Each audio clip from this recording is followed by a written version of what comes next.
네, 박지원 대표입니다. 월요일 아침입니다. 주말 한 2, 3일 연휴 사이에 뭐 전쟁도 나고 그래서 좀 시끄럽죠. 유가도 뭐 폭등하니 뭐 주식도 폭락하니 뭐 이런 어수선한 시장 상황이에요. 뭐 하기야 뭐 우리가 언제 조용할 날이 있었습니까? 조용할 날 별로 없었는데 그 투자를 하시는 거는 사실 이런 때가 좋은 때 같다라는 생각이 저는 오늘 아침에 들었습니다. 무슨 얘기냐?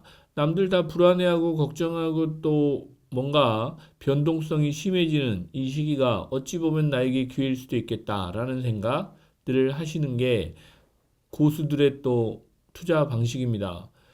실제로 뭐 아침에 주식 시장도 그렇고 뭐 유가도 그렇고 뭐 또 자산 시장 자체가 아무래도 변동성이 커질 상황이긴 하죠.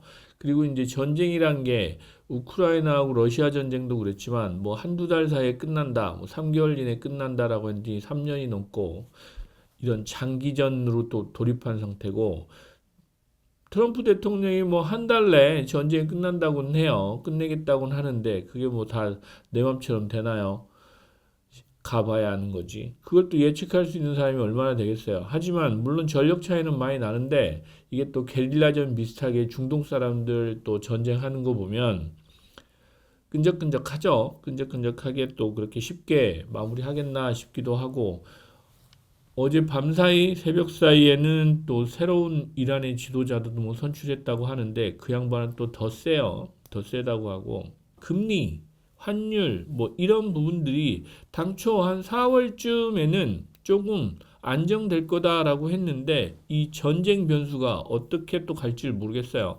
왜냐하면 유가가 지금 뭐 70불에서 100불까지 이 사이 뛸 수 있다라는 얘기를 하는데 이 유가가 뛰면 어찌됐건 인플레이션도 심해질 수밖에 없고 우리나라 같은 경우는 이 기름 자체를 원유 자체를 거의 뭐 100% 가까운 원유가 수입해서 들어오기 때문에 환율 부분이나 또 이런 금리 부분 또 물가 부분도 상당히 영향을 받는 건 어쩔 수 없는 것 같습니다. 그래서 가장 좋은 건 전쟁이 빨리 끝나는 게 좋겠죠. 전쟁이 빨리 끝나는 게 좋은데 그게 다 또 정치인들의 이해관계가 물려 있는 부분도 있고 나라마다 또 이해 손익계산이 다 다르기 때문에 그런 부분은 뭐 저희가 어찌 할 수 있는 부분도 아니지 않습니까? 뭐 이런 상황에서 우리는 그러면 우리 부동산 시장 어떻게 되고 있느냐? 대통령께서 싱가포르 가 계시죠? 싱가포르 가는데 어저께 이제 중요한 코멘트를 하셨어요. 싱가포르의 공공 임대주택 정책에 대해서 많이 배우겠다라고 하시는 코멘트를 하시면서 뜨끔했습니다. 실제로 참고하고 있는 줄 알았죠. 지금 LH에서 공공임대주택을 많이 짓겠다, 뭐 이런 LH에서 직접 시행하겠다라고 했던 사례를 보면 싱가포르 사례를 참고했던 것 같습니다. 한데 실제로 또 현장에 가셔서도 그런 얘기를 하는 걸 보면 우리나라 주택 정책의 방향이 어느 정도는 보이는 것 같아요.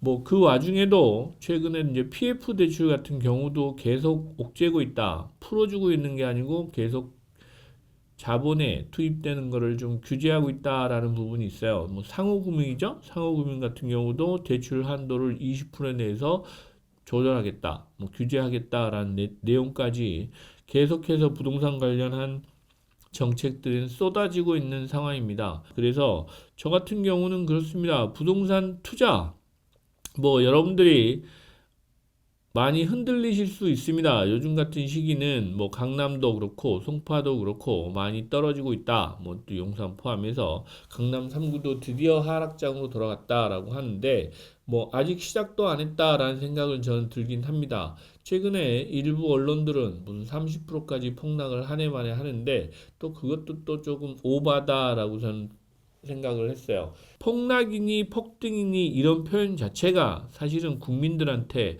아주 해악을 끼치고 있다라는 생각은 저는 합니다. 기사를 쓸 때도 조금 언어를 좀 골라서 썼으면 좋겠는데 또 기사를 쓰시는 양반들은 어찌 됐건 간에 기사를 많이 보게 해야 되는 그런 또 목적이 있기 때문에 그런 표현을 쓰지 않을까라는 생각을 하지만 국민들 입장에서는 아주 불편합니다. 지금 부동산 얘기를 하니까 실질적으로 지금 중과세 다주택자 중과세 부분 때문에 시끄럽긴 했지만 이제 시작이다라는 말씀을 드리고 있어요. 이미 뭐 연초부터 자본 규제 관련해서 대출 규제도 많아지고 또 금리도 오르고 다주택자 중과세뿐만 아니고 실제로 뭐 토지거래 허가제도 생겼고 많이 있죠. 많이 있는데 아직 세제 개편도 본격적으로 시작도 안 했고 또 이 정부에서 하고 있는 여러 가지 주택 공급 대책에 대한 것도 세부적으로 청사진이 보이고 있진 않는 것 같습니다.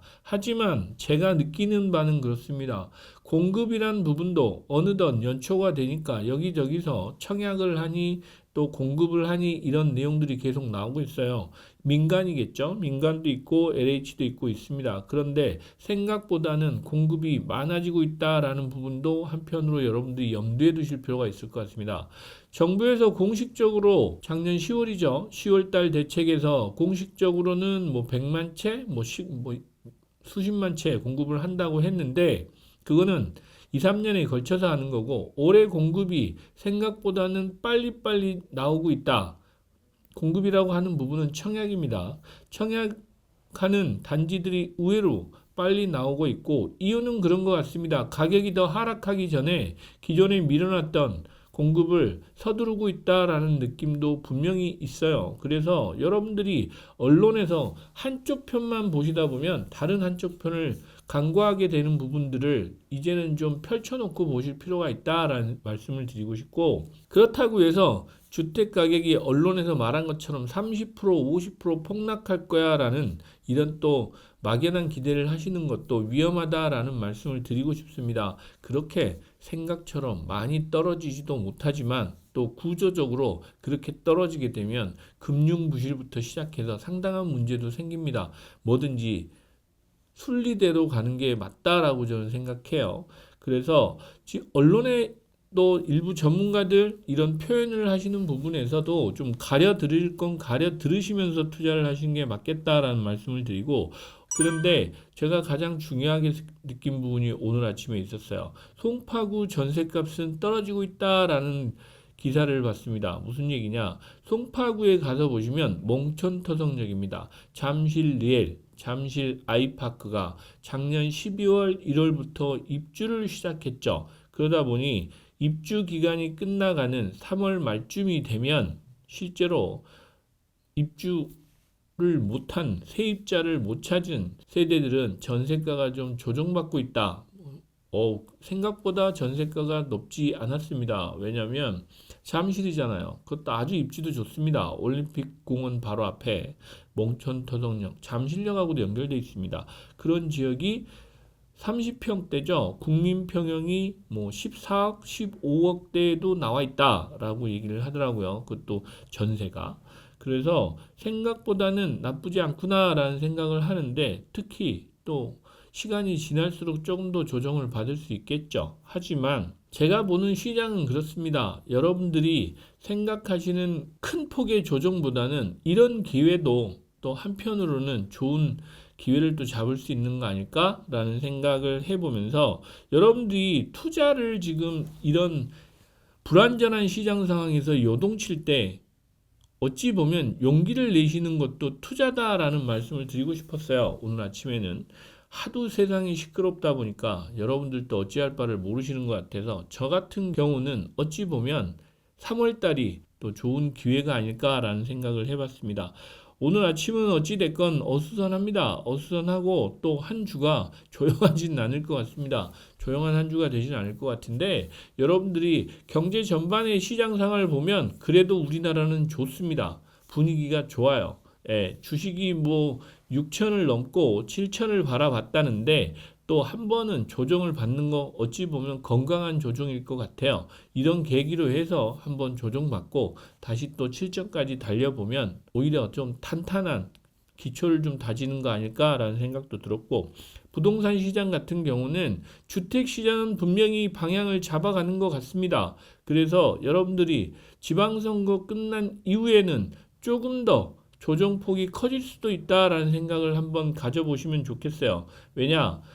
대부분 언론에 나오는 건 다주택자 중과세 부분을 포커스를 맞춰서 가지만 제가 보기는 그 이유가 더 큰 충격이 올 수 있다라는 부분을 여러분들이 좀 인지하셨으면 좋겠습니다. 다주택자 중과세보다는 제가 보기에는 세제 개편이 훨씬 더 강남이나 고가 주택에는 큰 충격으로 다가올 수 있다라는 부분을 여러분들이 좀 미리 예측하셔서 투자에 또 방향을 잘 잡으셨으면 좋겠다라는 바람을 가지고 오늘 아침을 시작하겠습니다. 이번 한 주도 행복한 한 주 되시기 바랍니다. 감사합니다. 구독, 좋아요, 알림 설정까지 꼭 부탁드립니다.